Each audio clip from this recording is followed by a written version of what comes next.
Okay, there we go. I don't know why my mic was muted. That was weird. I don't know how that happened.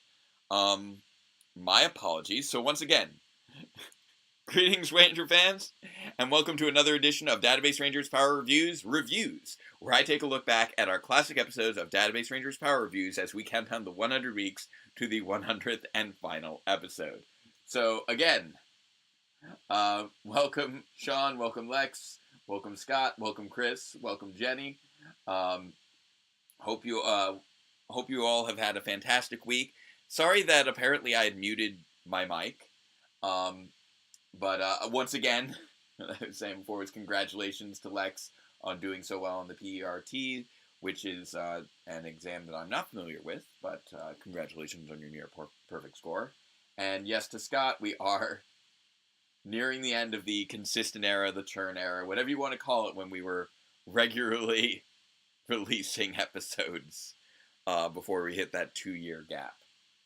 Welcome Nightwing Josh. Or Joshy Kittens, whatever. That's what we're doing here. So, yeah, Lex, sounds like you've got some cool stuff going on with the dual enrollment. That should be fun. So, yeah, I don't know what is going on there.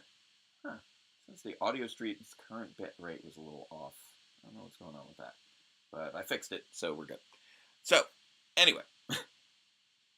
Off to a great start, as always.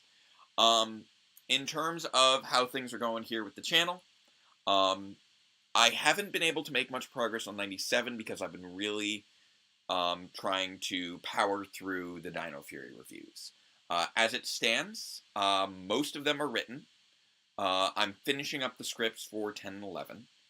I have filmed the one for this week and the one for next week, and I hope to film the one for the week after that this weekend as well. Maybe one or two more. Depends on how much time I can find for filming. Referencing this episode? Okay. I see. So, anyway. Lost my train of thought for a moment there. So, I'm very near to completion on the scripts for the Dino Fury reviews. I'm filming, for the first time ever, more than a week out on the Dino Fury reviews. So the rapid run-throughs and the deeper looks are fully filmed for this weekend and next weekend. And if I, knock on wood, hopefully I should be good into the month of April, and I can really settle down and buckle down on 97 again. Because I do have some things filmed for 97, but I really haven't had a chance to dive into it yet. Even though I'm hoping to release it end of April, early May, that's going to be tight. So that's the state of things right now. Also, just as always, busy at work and busy with house hunting, which is now in full force. So that's not an added level of stress in this market at all. So let's put all that stuff aside. Also, congratulations to the Power Rangers movie on 5-year anniversary. Going to see that premiere was a life highlight and fantastic, and really enjoyed that. Welcome, Dyrano. You're just in time. We're about to kick off our 3 equally non-controversial phrases. So, number 1, say it with me, chat. Black lives matter. Number 2, say it with me, chat. Fascism is bad. And number 3, say it with me, chat. Superheroes are fun. So let's dive on in to another episode with our favorite superhero, one Mr. Database Ranger, as we take a look at episode 71 of Database Rangers Power Reviews, our review of Power Rangers Super Megaforce episode 11, Love is in the Air. Previously on Power Review. Outfit suit. They took mail. And glad your National Honor Society had a fun cultural festival. Or is having a fun cultural festival. Yes, and now we're just sort of Only for us to be brought back home by singing up 4 little recapping a like, few "Hey, little free for elements you, here free for you." It's the Warboxers. from I'll go after them. They'll put so me sort in of invisibility. so just catching up on everything that's happened in year 2 between Okay. you know, the summer saga and the you know, and what Alphabet Soup's been up to, and that little cutoff there Rangers Power Review. for the squee. So there's one squee down. Greetings, Ranger fans, and welcome to Phase 1. And here we have Mayo researching her new tablet. What happened to you? What? The selected quantum utility electronic eye line showed it out. You know something had gone wrong. We even called Guy over. We were just planning to effect a rescue mission. Is everything all right? Yeah, no, I'm fine. Mitch and Mary, too. After I got them out of Alphabet Soup, I took them straight back to the house. Figured they were a lot less likely to get into trouble someplace the government didn't know about. Well, what took you so long? There we go. Their car was still here. Have you ever tried walking to their place? My legs are killing me. Important thing is, everyone's safe. And all of this is, you know, obviously very reasonable, but still very suspicious because we have the squee question. So the squee question with Phase 1, that's sort of the big I'll make sure to check in when I get big back. point of That way we don't suspicion. need to worry about everyone panicking again. Excellent. In that case, I have some business to take care of at home. And DB is just being very, you know, trying to be very reassuring to everyone. The moment you return, Absolutely. very well then. And away goes Guy.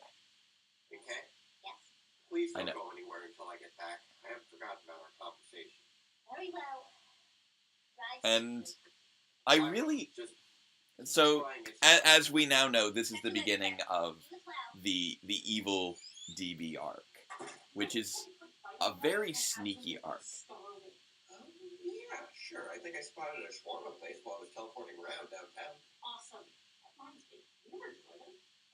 I've piloted giant Resorts and interstellar spaceships. I think I can handle a quick drive downtown. Okay, it's okay. But you are never driving again. So much harder than it looks. This is even the right place. This Well, I is gave up on finding shawarma after our 3rd time through that roundabout. No Italians, this is so okay? much fun. You don't want to think about food. You want to find some place to sit down until the room stops spinning. And for reference, as far as our filming location here, this is still the apartment. This is totally just the apartment. Your server will be with you shortly. And here we have, Dad, as I know the audio is obviously a little different for the waiter than it is for everyone else. That is because the waiter is voiced by our good friend Seamus Kelly. Just talk Um, about anything. and yes, Tilt-a-whirls. that means that the reason we never see the face of the waiter is because it's me. I am the physical body of the waiter. So even though it seems like there's no compositing happening in this episode because Mayo and Kay haven't had to share a shot at any point, I am sharing a shot with myself every time the waiter's on screen. Yeah, I forgot he was part of this show. Yeah, that'll happen when you disappear for 10 episodes. On the Armada. Yeah, it's so weird that during the season where Burley and Ernie were both in the credits, they were somehow in the show less. Very strange. He's sick of losing to the Rangers and is determined to put an end to it. But yeah, I thought that this would be a nice way to sort of check in with the main cast again, while also just slowly leading into the evil DB arc. Oh, sure, because my dad's every time trying to make an online video. With his new lack of plan in motion, Picard decides to I love that little things sort of rings again. look to the Then squee. the third time before we're Mayo knows introduced the to a squee new is there monster because this is the who R2 squee 2 at this point. apparently The original has a squee crush is on currently Ramirez out of since commission. childhood.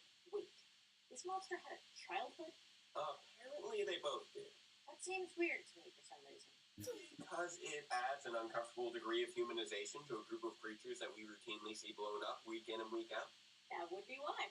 Well, prepare to get even more uncomfortable as the Monster Butler's very next move Yeah, after the- seeing Levere the, is to spike The his evil long-lost database love's arc, I team wanted to on play a one little bit different. Can I get you something to drink? No, thanks. We mean, we just need a little more. Maybe a little water to start with? Very good. So where did this guy And get again, there's electricity shame. at? No idea. Me, But his plan and worked. I'm just trying to be the whole I'm trying to be the body of the whole staff, and Seamus is being the voice of the whole staff. So when the event kicks in, it's the unaware ranger that ends up being But so often, when a character is secretly evil, they're not secretly evil to the audience. The audience knows, oh, this is a secretly evil character. There's like the little dramatic stings, there's the looks to the camera, them engaging in some sort of suspicious activity. But Power Reviews, because of the way the show is structured, acknowledges the existence of the camera.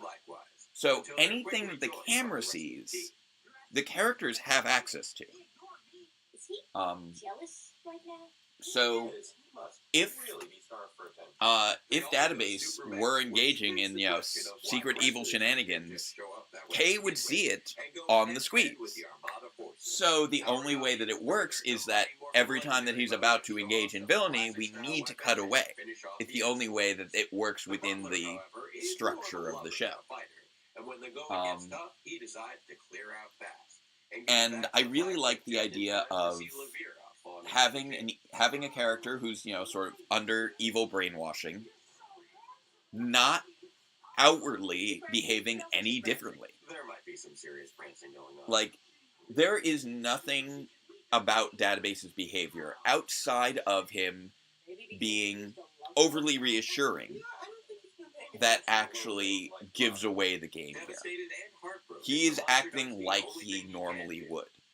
There is nothing different about that. He's still wacky and awkward and really focused on Power Rangers. He's soon approached by a truly randomly dubbed Japanese woman who informs him that he can't recycle his it's also really odd to me that these are actually from...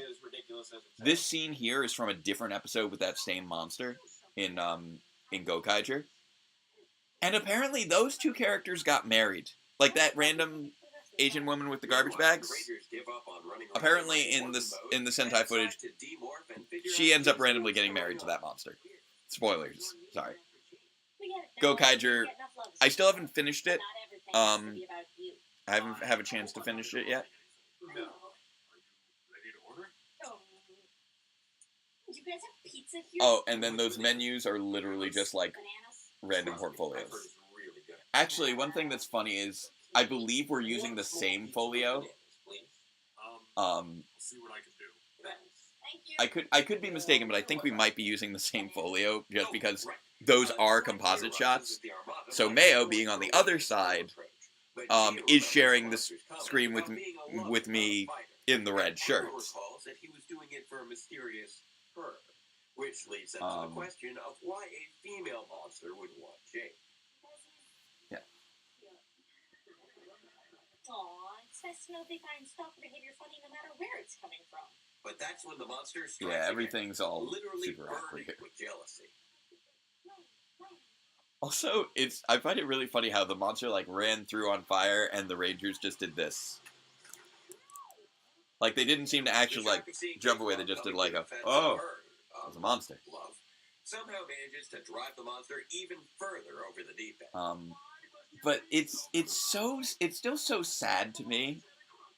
Like this episode has so many uncomfortable implications, both in terms of the subject of review with regards to Jake, and his stalkerness, and Levira and her stalkerness, and the silly stunt dummy, which was something that apparently also took place in Sentai. She swings this thing around like some sort of person-shaped hula hoop, all while the rest of the Rangers stand around and proceed to do absolutely nothing.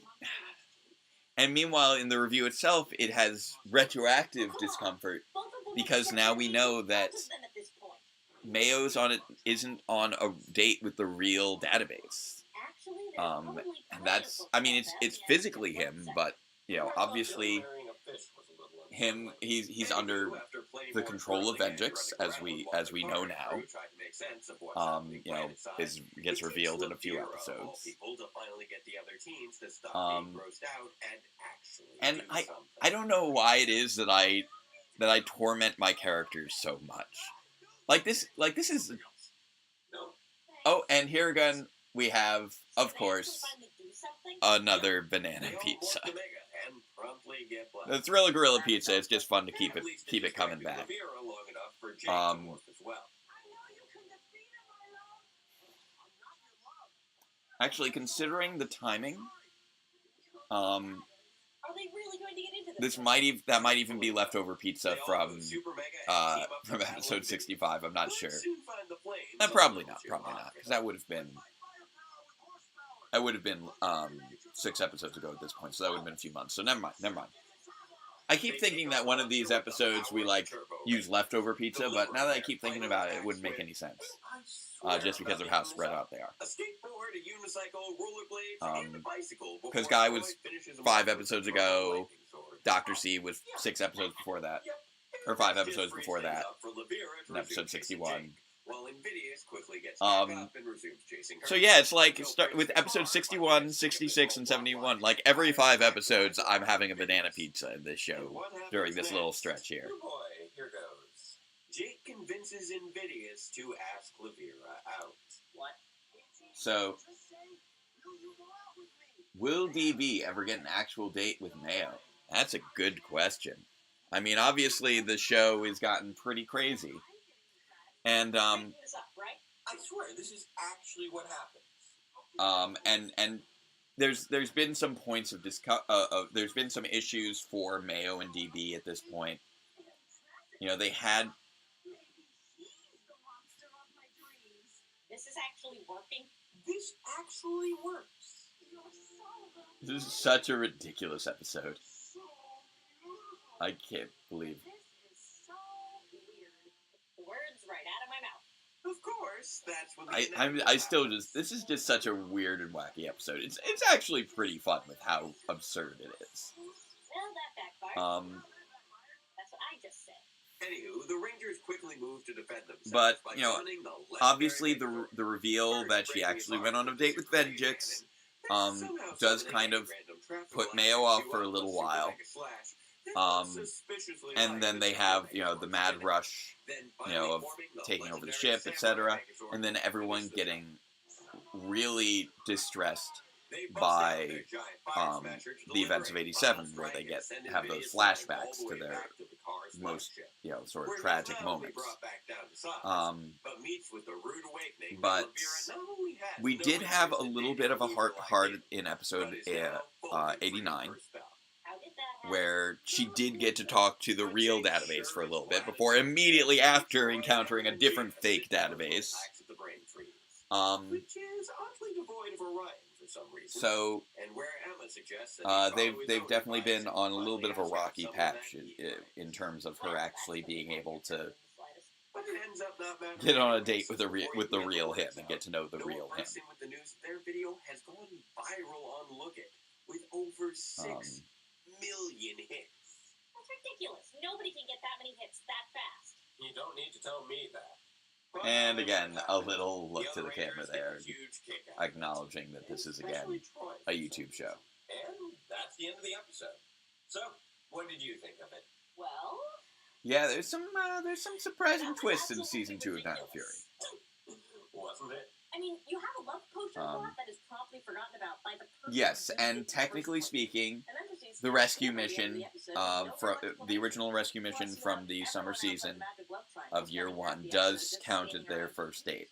And that's This not is even their considering unofficial that second woman date, spinning stunt dummy which where obviously has everything its spinning issues by virtue of him being under control of an evil computer virus. Might actually hold water. What theory was that? That the writers are fully aware of just how off the rails this series has gotten, and are just making fun of themselves at this point. Yeah, I could buy that. I mean, they did. I still love that we created this restaurant purely by just taking a red curtain, a red sheet. This isn't even really a curtain. It's just a red bed sheet that we hung from the cabinets. I brought in a table, and I put just like some random like glass bottles that MJ has. Grabbed salt and pepper shaker, and it's like, this is a restaurant now. This looks like a restaurant now. The courage to ask someone out be the core message of the episode that Jake is supposed to take the heart at the end. Yeah, this is definitely. Why is that? This so? episode is definitely I mean, structured so why to shouldn't he ask that? appear like Because he a already breather tried. episode. What? In the second episode of Megaforce. And what does he say? Well, listen, Jake, you're probably a great guy. Oh, that doesn't bode well. I think you're... Oh yeah, the out of the world What? thing. Yeah, that was when she spotted an alien ship and put her arms around him to nap her morpher out of her bag that he was carrying, while he nearly fainted at the sudden female contact. Romantic. That's Did they ever get a chance to finish that conversation? Nope. So did we ever so find much out about if she Jake and Gia actually is likes so the bizarre. Well, on the one hand, She's given him so many of these little smiles and things that, and then like this is the episode where we get to actually really dig into the Jake and Gia relationship, which has a lot on of the other hand, back and forth.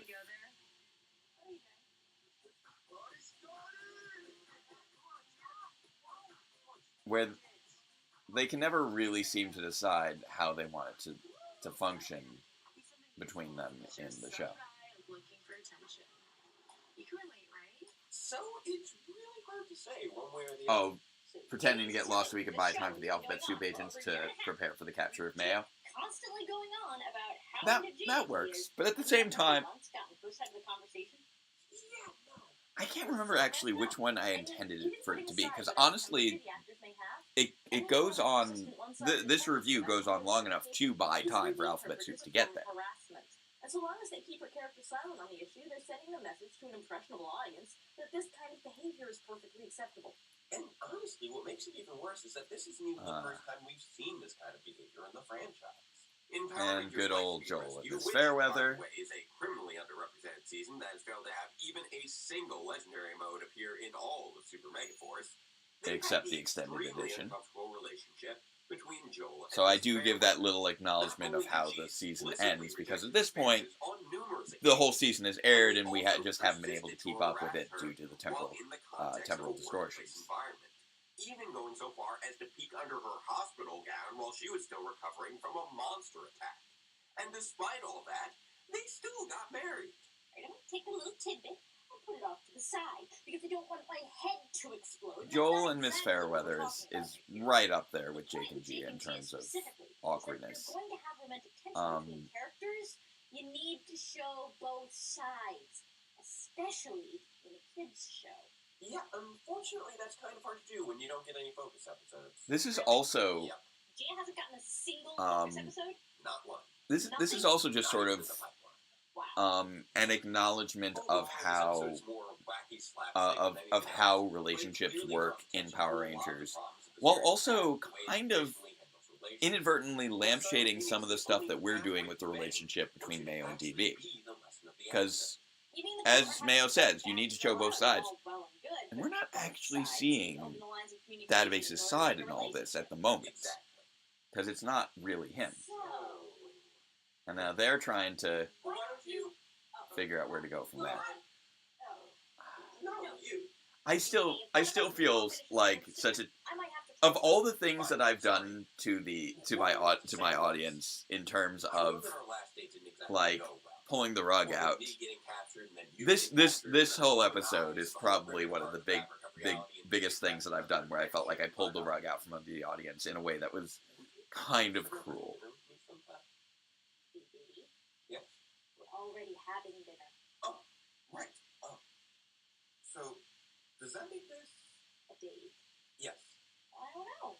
We haven't exactly had much time to talk about our feelings. I mean, first I had to rescue you from that alternate dimension, and I moved in with the more pop nerds, and then we ran over an interdimensional super agent, and then I got sent off Just to kinda- Sumerian forest. I Is that love what you are? Because I've been really needing to talk about that.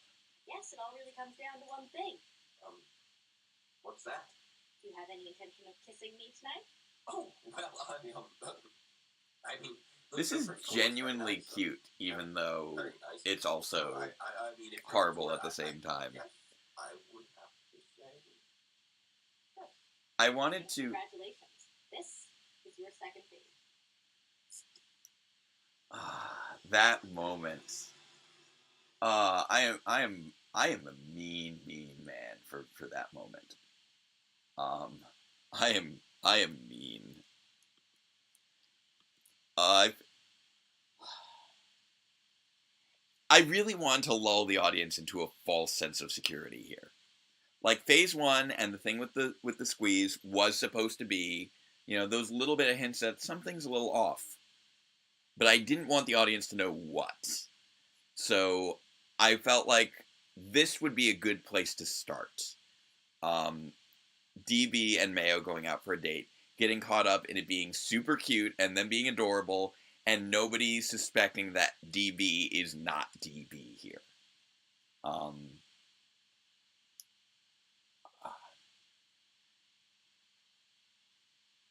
Did they actually kiss or were they cut short? Now, I did film this, 8 years ago, or however long it's been now. But, so here was or 7.5, I guess. So my idea was that basically, the moment they kiss, Alphabet Soup walks in, is the idea. If I recall what my original intention was. So the idea is the moment that the squee goes away, that's when Alphabet Soup comes in to grab Mayo. Which is just, like, so cruel. So, like, this is... I've done so many terrible things to my characters, and this might be the worst. Just because it's such a lead-on for Mayo. It's such a lead-on for the audience. But I really wanted to sell the twist of Evil Database, and I felt like I really had to push it into some nasty territory in certain regards to have him as that evil character.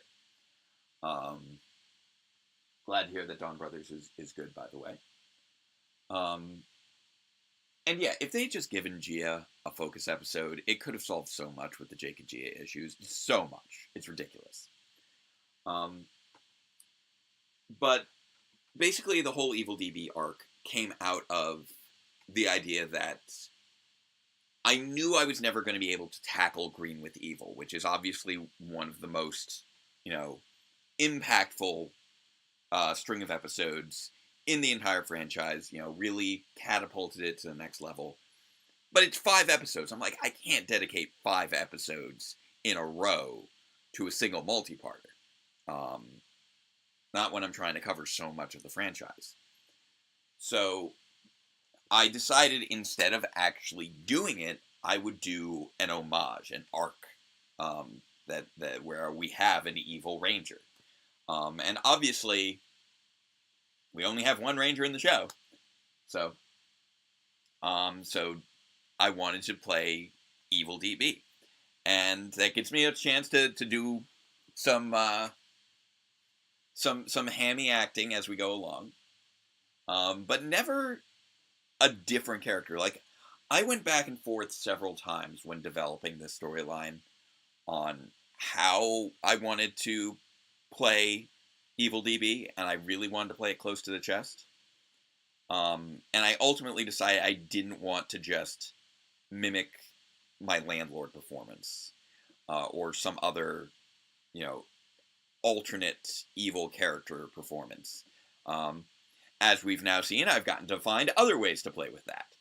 But for this one, I wanted it to be Venjix using who DB is to cut right to the heart of all of his relationships. And we'll see that in each one. Like, every time, we are cutting straight through to the heart of these relationships. The romantic relationship with Mayo, the fraternal relationship that's developing with Guy, the deep, long friendship with Kay. All of these relationships are just... And I also wanted to play with the idea of, you don't know exactly how things happened, So you don't know if the Morpotzners were just the first victims, and by having it be that somebody disappears each time, I could keep the the mastermind nature of the Morpotzners hidden throughout this entire arc. It definitely went on stretched out a little bit longer than I originally envisioned it. My original idea was that it was going to just be a 5-episode arc, but it did get stretched out a bit, in large part because of the structure of Super Megaforce, where it ended up being only 8 episodes for the first half, and then 12 episodes during the second half, which I hadn't really planned for. So once that got revealed, I'm like, okay, I'll do 3 episodes where where everybody just doesn't know that Database is evil yet, and then we'll get the reveal. And we'll have 74, 75. So we have the actual reveal at the end of 73. Then we have 74, 75, 77, and 78. To sort of, or sorry, 74 at the end of 73, and then we have 74, 75, 76, 77, and then it kind of spills over a little bit into the beginning of 78. It really doesn't get revealed until the end of 73. So it's still mostly 5 episodes where we're actually aware of Evil DB. I was just trying my best to sort of play around with that, with the episodes I had to work with. Because keep in mind, as I was writing these scripts, I had no clue what the next episode what the next episode was really going to be from Super Megaforce. I had no, previews or just synopses or anything like that. I just would watch the episode and try to figure out how to make it fit into my storyline. And so I saw this episode, I'm like, okay, Database and Mayo go on a date, and I am evil, and that is mean. And then I saw the next episodes were going to be, we have United as One, which was no clue what that was going to be at the time.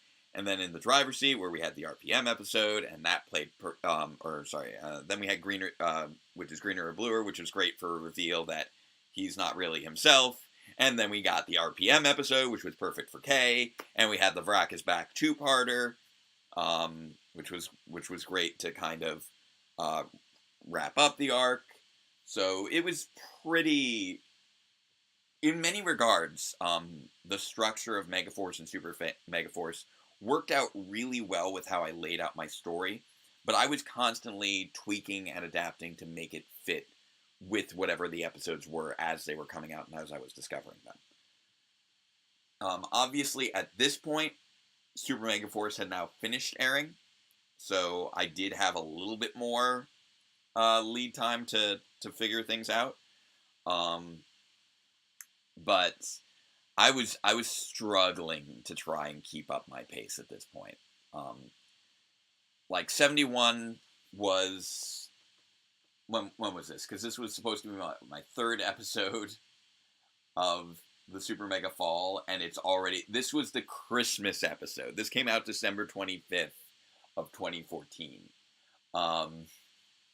So yeah, I still had 9 more episodes left to go for year 2, and I'm like, oh man, I'm running so far behind. Little did I know how far behind I would end up running and how long everything else would end up taking. Because I can't believe I got 20 episodes out during 2014 after having released 40 episodes during 2013. So I was just getting crushed at the time. And then we were running up to the end of the season, and I eventually hit a wall, which we'll talk about more as we get to those episodes. It was definitely a challenge. This episode at least was pretty quick to put together, relatively speaking, because there wasn't a whole lot of effects work. There wasn't a lot of location stuff. Whoop! I am accidentally hitting buttons. Stop. But at this point, I was just busier in general. You know, during year one, I had a temp job. I was it was only like 10 minutes away. At this point, I had more of a half-hour commute at the job that I was working at during 2014. And it was a job that was still a temp job, but still what required a lot more of my time and attention. So I couldn't just be doing my job on autopilot, and I was just burning myself out so hard. I was hitting really heavy burnout from at this point from over 2 full years of doing the show. It was getting to be too much, and eventually it did get to be too much for me to keep up with.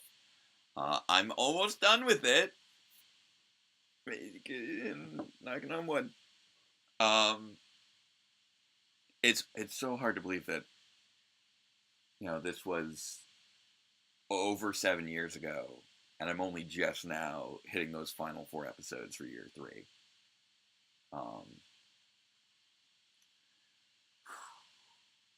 It's gonna be tough to hit that mark. I know I wasn't hitting it during year 2. Obviously, year 3 has just stretched out to be a 5-year project. But I'm really, yeah. Life was simpler in 2014. Like, wow, it's crazy all the things that have happened since 2014. How much the world has changed, how much I've changed in terms of my life. Obviously now I'm married, have a kid, have a career, am looking to buy a house. Like, life is very different from what it was when the show started. I'm planning to finish filming the series this summer. Like, finally finish filming the series this summer. And I might be filming I might be doing some of my last bits of filming in a house that I, like, own? Or at least have a mortgage on, whenever that happens. Like, that's crazy to think about. With, like, a kid, wife, career, all that. I've said it plenty of times already. Power Reviews has been one crazy journey, because I've just sort of, evolved through the stages of adulthood across the course of doing this show. And that's really wild. Yes. Jenny, you were in elementary school. I'm so old. We all had more hair back then. Yeah. Fortunately, it's not. It's one of those things where I feel like it hasn't been too noticeable in the series. Like, my hair has definitely just kept receding. But my overall hairstyle still pretty much the same. And if I light it just so it doesn't look too different. And believe it or not, there is going to be an in-universe explanation for that. I haven't addressed it yet, but I have planned for, like, the last, 9 years. For the last 9 years, I have had a plan in mind to explain my hairline in universe. It's coming.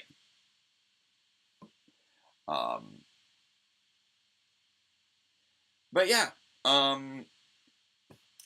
obviously, 8 years ago, we didn't really expect to, I think, be at this point in society. We're still dealing with a pandemic. It's not over. Still going. Obviously, the threat of fascism, although it is no longer as prominent in our political climate, in our political system.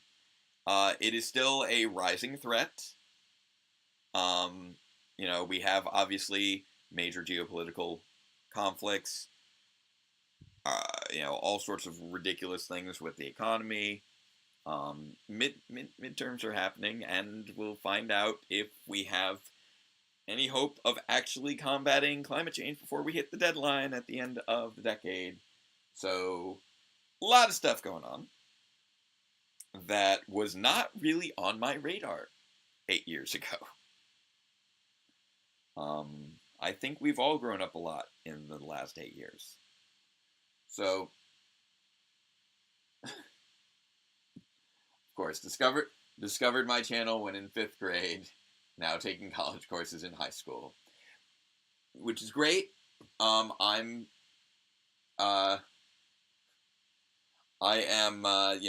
teach high school students who are taking college courses. So that's fun. With regards to Venjix getting lost on the way to the restaurant. I think I wasn't even sure at the time that I was writing it, but I lean towards it just being a funny thing. That even with a super virus in his head, Database just happens to be a terrible driver. Because he'd never driven a road vehicle before. Outside of Artillatron, which, I mean, like, that thing drives itself. Let's be honest. He was sitting in the driver's seat, but it was a wheel-around driver's seat. He wasn't steering. He wasn't steering anything. Oh my god, time goes by so fast. Do I think I'll do something different with my hair when filming is done? I don't know. I've often joked that whenever filming finally ends, I'll, like, just shave my goatee for the first time in 10 years. I'm sure I'll get a haircut eventually. But I don't think I'll change too much about that style. Because one of the issues with, if I were to cut off my long hair now and not have long hair, I'll never get long hair back again. There's no smooth transition you go from having short hair to having long hair when you have this little up top. It'll be a mess the entire transition phase. So I might every now and again I'll trim back down to the tiny little ponytail, but I don't think that I'll stop having long hair, because honestly I like being able to pull it back and keep things out of my face and not have to worry about getting a haircut for extended periods of time. It's convenient for me personally. Maybe there'll come a time when it no longer fits me, but I think the long hair I'll probably be keeping, just not as long as it is right now. So, at this point, we've probably spent enough time talking about my hair, and should probably wrap it up. Make sure to tune in for our rapid run-through and deeper look at Power Rangers Dino Fury Episode 4, I believe I'm on now. Those will be released at the usual Sunday time of 11 a.m. Eastern Time. And let's wrap things up with 3 more equally non-controversial phrases. So, number 1, say it with me, chat. Love is love. Number 2, say it with me, chat. Trans rights are human rights. And number 3, say it with me, chat. Robots are cool. Even if every now and again they can be a little bit evil. So, I mean, honestly, Dyrano, I'm fine with that theory. Because it's not something that I have a firm opinion on, so you are welcome to maintain that theory. Alright. So, thank you again, everyone. Glad that you've been enjoying the deeper looks. I'm going to be doing some deep dives over the course of the next few weeks with those. So, until next time, farewell, Ranger fans, and let the power protect you.